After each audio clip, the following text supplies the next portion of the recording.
Hello, welcome to this Ned Davis Research podcast where we will help you see the signals. My name is Brian Sanborn, NDR's Global Head of Investment Solutions. In this episode, we will be speaking with NDR's Chief Economist Alejandra Grindal about China. Alejandra, what was the state of China's economy prior to the recent stimulus announcement? Great. I would love to talk about China. And Brian, thanks for having me on again. So China's economy started off actually at a pretty decent pace earlier this year. But, around the springtime, it just started showing broad-based slower growth. Some of it was due to just, constant hints of poor weather conditions, but also due to some ongoing structural issues. I think the bottom line is it was putting the government's 5% real GDP growth goal for this year increasingly at risk. Just looking at some of the aspects of the economy, industrial production growth, for example, not entirely horrible, but it had been slowing quite a bit in recent months. And in August, it actually matched the weakest pace of growth this year. Overall, we've seen continued strength in certain sectors of the economy, particularly electric vehicles and high-tech manufacturing, which incidentally has been a big focus of the government. And this has offset some of the weaker growth in other categories. Another indicator we look at is fixed asset investment. Its year-to-date annual growth had been slowing quite a bit as well, quite a bit due to softness in the real estate sector. But really among the data series we watch, it was retail sales growth that had taken the sharpest turn downward, held down by big ticket goods purchases, so things like autos and housing related goods. Prior to the pandemic, retail sales used to grow at least 4 times the pace we've been seeing since the economy reopened after the end of the zero COVID policy. A lot of the reasons for weak consumer spending can be chalked down to the deteriorating housing market. This is just a big chunk of household financial assets. And then income and job prospects are pretty subdued. The PMIs, we have that data for September. They also confirmed just continued deterioration in economic momentum. Both measures, there's a private and public sector measure, indicated contraction in manufacturing conditions, but also significant easing on the service sector front. So overall, just putting all that together, the government just needed to step up monetary and fiscal support to reach that 5% growth goal that they had in mind.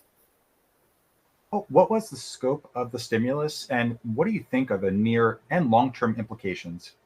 That's a great question. I mean, the recently announced stimulus was broad-based. We got a lot of monetary fiscal support, quite a bit of it, announcements of fiscal support, including things such as mortgage rate cuts, which will help the housing market, of course, a liquidity facility for stock purchases and share buybacks, a bond issuance program to stimulate spending and manage bad debt, especially at the local government level. We did anticipate some stimulus, obviously, because China wasn't reaching its growth goal, but this size and scope was clearly much larger than we had expected. And if it's properly executed, we still need more details, particularly at the fiscal front. This could help ensure that China reaches its growth goal this year, so that 5% growth goal, but even see continuing benefits in 2025.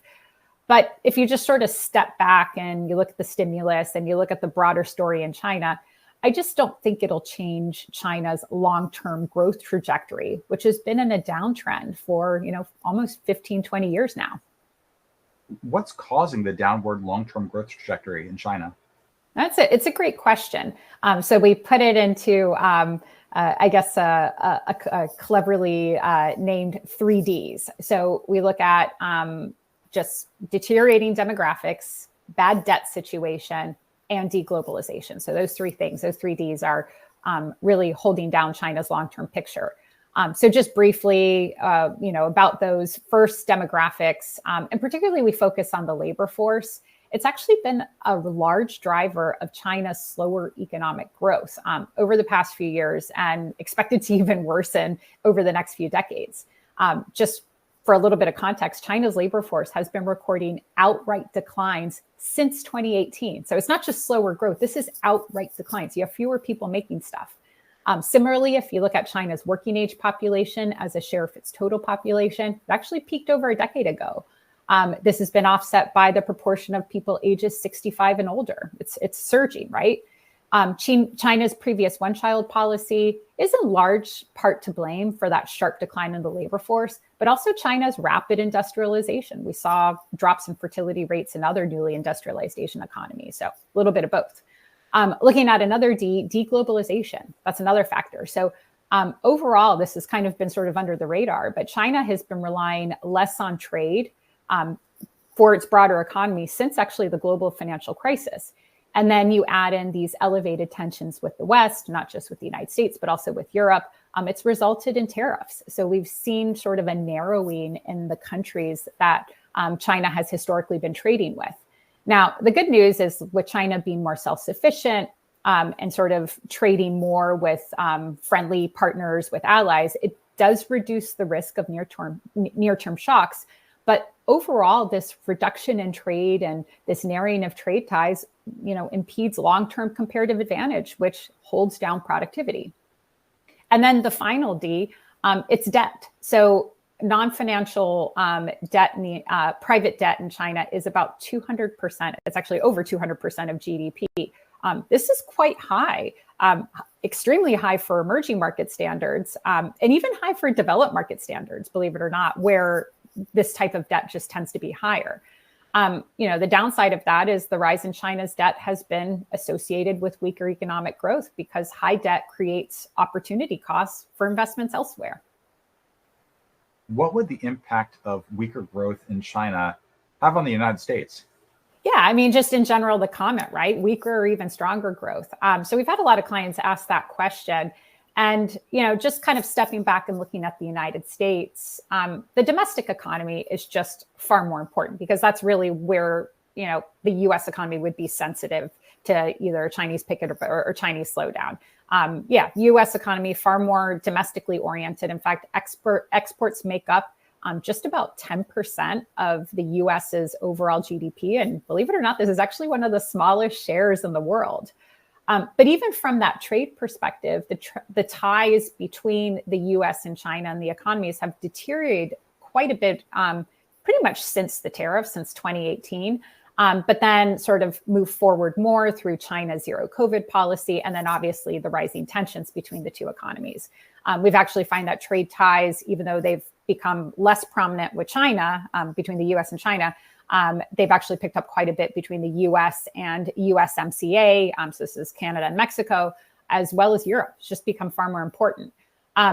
In fact, it just to sort of further hone in on this, falling relationship between the U.S. and Chinese economies, the correlation between the two, as depicted through the manufacturing PMIs, has actually been falling since 2019. So a little bit after the tariffs were put in place, and has actually recently turned negative. Alejandra, thank you for your insights. NDR clients can read Alejandra's research notes in her weekly Global Economic Focus. The indicators Alejandra and the research team developed for our subscription service are also used in our model portfolios, which are available for direct delivery, on TAMPs, and as ETFs. For more information on NDR, we encourage you to visit ndr.com. Also, for those listening in audio-only mode, video versions, including the charts of See the Signals, are available by going to info.ndr.com/ndr-signals. Thank you for joining us as we help you to see the signals. So long.